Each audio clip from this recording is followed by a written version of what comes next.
Hello बच्चों, एक बार फिर से आप सभी का स्वागत है आपके इस प्यारे से यूट्यूब चैनल कोडोलॉजी वर्ल्ड पे।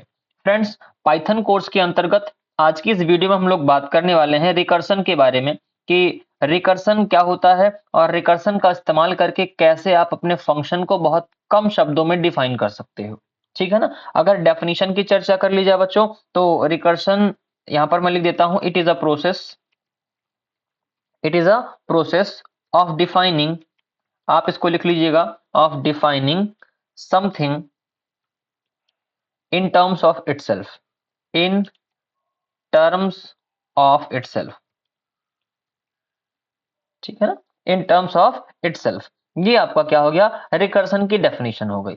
Recursion is the process of defining something in terms of itself, मतलब खुद के टर्म में ही खुद को डिफाइन करना क्या कहलाता है, रिकर्सन कहलाता है। अब इसको बहुत अच्छे से और समझने का प्रयास किया जाए तो ऐसा समझ लीजिए, दो मिरर्स रखे हुए हैं और वो एक दूसरे को रिफ्लेक्ट कर रहे हैं, तो उनकी इमेजेस लगातार बनती चली जा रही हैं, रिकर्सिवली बनती चली जा रही हैं। ठीक है ना। तीसरे आधार पर समझें, ऐसा समझो जब कोई फंक्शन अपने आप को कॉल करता है तो वो क्या कहलाता है, रिकर्सन कहलाता है। एग्जाम्पल के माध्यम से इस बात को हम आपको समझाने का प्रयास करते हैं।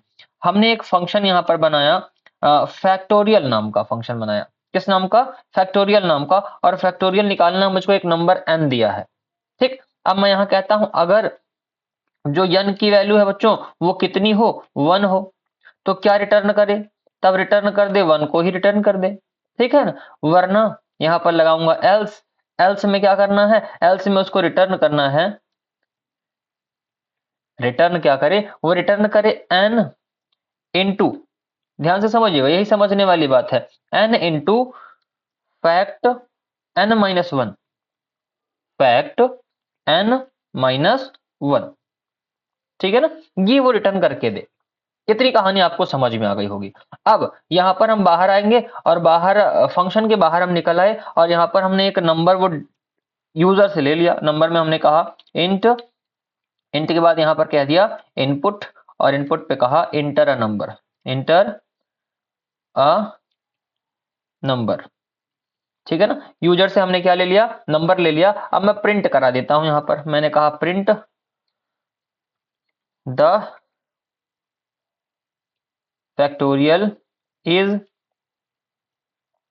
इक्वल, यहाँ पर मैंने फैक्टोरियल प्रिंट करा दिया, कॉमा लगाया, और कॉमा लगाने के बाद मैं वो फंक्शन कॉल कर दूंगा FACT, और फैक्ट किसका निकालना है, जो हमने नंबर इंटर कराया है, नम का निकालना है।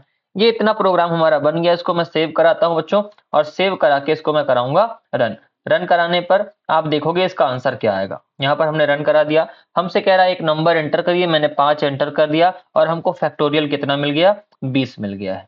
बात समझ में आई ना। एक बार फिर से इस प्रोग्राम को हम लोग रन कराते हैं। यहाँ पर आप देखिएगा ध्यान से, मैं इस प्रोग्राम को एक बार फिर से रन कराता हूँ, और यहाँ पर जैसे मैं प्रोग्राम को रन कराऊंगा, इस बार हमसे कह रहा है कि आप एक नंबर एंटर करिए, मैंने एंटर कर दिया, सपोज दैट 8 एंटर कर दिया, तो 8 का फैक्टोरियल कितना हो गया, 4300, सॉरी 40320 आ गया। ठीक है ना। फैक्टोरियल मतलब क्या होता है सर, ये भी पता होना चाहिए, तो मैं आपको यहीं पर बता देता हूँ भैया फैक्टोरियल क्या होता है। जैसे मुझको सपोज दैट किसका फैक्टोरियल निकालना है, मुझको 5 का फैक्टोरियल निकालना है। किसका, मुझको 5 का फैक्टोरियल, फैक्टोरियल का सिंबल ये होता है। तो 5 का फैक्टोरियल निकालेंगे तो क्या आ जाएगा, ये आता है 5 इंटू 4 इंटू 3 इंटू 2 इंटू 1, ये होता है फैक्टोरियल। ठीक है ना। और इसकी वैल्यू कितनी आ जाएगी, 120 आ जाएगी। बात समझ में आई। अब ध्यान देने वाली बात यह है कि अब n कितना हमने ले रखा है, 5 ले रखा है, n कितना है 5, तो चेक करेगा फैक्ट n, क्या करेगा, फैक्ट 5 चेक करेगा, n की वैल्यू क्या 5 1 के बराबर है, नहीं, तो एक रिटर्न नहीं करेगा, एल्स वाले पार्ट में आएगा। क्या रिटर्न करेगा, 5 गुणे फैक्ट 4, n माइनस वन मतलब 5 माइनस 1 मतलब फैक्ट 4। अब फैक्ट 4 फिर खुद को कॉल करेगा, फैक्ट 4 की वैल्यू कितनी होगी, तो फैक्ट 4 की वैल्यू होगी 4 गुणे फैक्ट 3। अब फैक्ट 3 की वैल्यू कितनी होगी, 3 गुणे फैक्ट 2, फैक्ट 2 की वैल्यू कितनी होगी, 2 गुणे फैक्ट 1, और फैक्ट 1 में देखो n 1 के बराबर हो गया ना, तो कितना रिटर्न कर देगा, 1। मतलब इस पूरे फंक्शन ने कितना रिटर्न किया है, फैक्ट 5 ने, फैक्ट 5 ने रिटर्न किया है 5 गुणे 4 गुणे 3 गुणे 2 गुणे 1। बात इतनी समझ में आई ना। तो इस तरीके से क्या कर सकते हो, आप फैक्टोरियल का फंक्शन बना सकते हो। ये आपका पूरा प्रोग्राम रहा, इसका स्क्रीनशॉट ले लेंगे तो हम आपको एक प्रोग्राम और बताते हैं जहां पर आप रिकर्शन का इस्तेमाल करके किसी भी फंक्शन को खुद की टर्म में कैसे डिफाइन कर सकते हो। ठीक है ना, आगे चला जाए। चलिए आगे हम लोग बात करते हैं एक और फंक्शन की, जहां पर आप रिकर्शन का इस्तेमाल करके एक्सपोनेंशियल कैलकुलेट करते हो किसी दिए गए नंबर का। हो गया ना, सेव करके एक बार फिर से रन करा के दिखा दिया जाए। चलिए एक बार फिर से रन कराते हैं, और यहाँ पर हमसे कह रहा है एक नंबर आपको एंटर करना है। अब वो नंबर क्या है, यहाँ पर मैं इसको जूम कर लेता हूँ। ये नंबर हमको एंटर करने कह रहा है, हमने 4 एंटर कर दिया। एंटर किया, कितना आंसर आ गया, 24 आंसर आ गया। ठीक, तो ये इतनी बातें आपको समझ में आ गई होंगी बच्चों।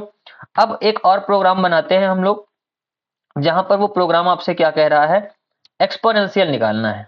ठीक है ना, क्या निकालना है, एक्सपोनेंशियल निकालना है। यहां पर हमने लिख दिया हैज में टू फाइंड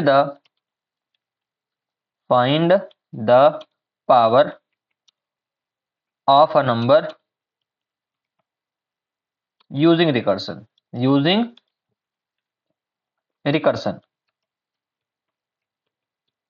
ठीक है ना, आइए फटाफट देखते हैं। हमने डिफाइन किया किस फंक्शन का, हमने PWR नाम का एक फंक्शन ले लिया, और इसमें दो चीजें हमने ले ली, एक ले लिया बेस और एक ले लिया EXP exponent.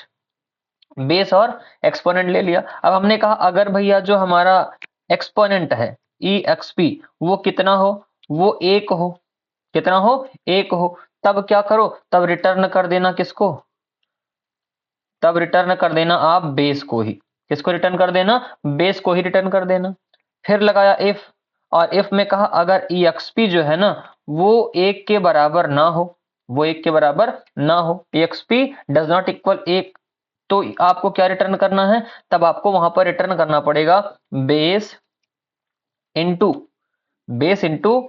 PWR। Power function खुद को कॉल कर रहा है, और यहां पर क्या होगा, यहां पर पावर में आपका हो जाएगा बेस कॉमा EXP -1, EXP -1, ये कॉल करके आपको दे देगा। ठीक है ना, आप इसको भी चाहो तो आप एक ब्रैकेट में रख सकते हो ताकि आपको कंफ्यूजन ना हो। यहां पर हमने इसको एक ब्रैकेट में रख दिया। अब बाहर आएंगे, और बाहर आने के बाद आपको फंक्शन से ही बाहर आ जाना है। यहाँ पर मैं फंक्शन से बाहर आ जाता हूँ। ठीक, ध्यान से देखिएगा। अब मैं क्या करता हूँ, बेस एंटर करा लेता हूँ। बेस एंटर कराने के लिए यहाँ पर आपको लिखना पड़ेगा इंट, इंट के बाद इनपुट, इनपुट के बाद यहाँ पर लिखूंगा enter the base, enter the base. यहाँ पर हमने बेस एंटर कर दिया, और इसको बंद कर देते हैं दो बार। बेस एंटर करने के बाद हमको क्या एंटर करना है, एक्सपोनेंशियल, एक्सपोनेंट एंटर करना है। एक्सपोनेंट एंटर करने के लिए इंट, इंट के बाद इनपुट, इनपुट के बाद यहाँ पर लिखूंगा इंटर द EXPONENTIAL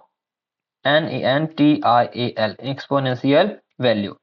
ठीक है ना, एक्सपोनेंशियल वैल्यू यहाँ पर हमने क्या कर दिया, एंटर कर दिया। अब सिंपल से तरीके से हम यहाँ पर प्रिंट करा लेंगे रिजल्ट को। इसको प्रिंट कराएंगे, रिजल्ट को। यहाँ पर हमने लिखा result is equal, result is equal, और यहाँ पर कॉमा लगाएंगे, और कॉमा लगा के लिखेंगे PWR फंक्शन, और PWR फंक्शन के अंदर हमने दे दिया बेस कॉमा EXP। ठीक, ये इतना सा हमारा क्या हो गया, प्रोग्राम हो गया। और इस प्रोग्राम को हम लोग सेव कर लेते हैं। सेव करके बच्चों रन कराएंगे, तो आप ध्यान से देखना आंसर क्या आपको मिलने वाला है। हमसे कह रहा है यहाँ पर बेस एंटर करिए, हमने बेस एंटर कर दिया कि भैया 3, बेस कितना 3। हमसे कह रहा है एक्सपोनेंशियल वैल्यू, हमने 4 एंटर कर दिया, और आंसर कितना आ गया, 81 आ गया। 3 की पावर 4 कितना हो जाएगा, 3 त्रिक का 9 त्रिक 27 त्रिक 81 हो जाएगा। ठीक है ना, एक बार फिर से हम इसी प्रोग्राम को, ये प्रोग्राम आपको दिख रहा है ना, अब यहाँ पर ध्यान से देखना, अगर एक्सपोनेंट 1 हो जाए तो बेस ही लौटा कर दे देगा। ठीक है ना, सेव करते हैं, सेव करके रन कराते हैं। एक बार एक्सपोनेंट को कितना करेंगे 1, बेस हमसे कह रहा, बेस हमने रख दिया 23, और एक्सपोनेंट कितना रख दिया 1, तो देखो आंसर क्या आया, बेस ही रिटर्न करके दे दिया। ठीक है ना, एक बार फिर से। अब याद रखना ये कब तक चलता रहेगा, ये तब तक चलता रहेगा जब तक आपकी एक्सपोनेंट की वैल्यू कितनी ना हो जाए, एक ना हो जाए। घटाते रहेगा, घटाते रहेगा, और बार बार किसका गुणा करेगा, बार बार बेस गुणे पावर फंक्शन में एक्सपोनेंट एक कम करके दे देगा। ठीक है ना, एक बार फिर से इस प्रोग्राम को रन कराते हैं, और यहाँ पर हमने रन कराया। रन कराने के बाद हमने कितना दे दिया, हमने कहा कि भैया कितना 6 है, बेस कितना 6, और यहाँ पर 3 दिया है।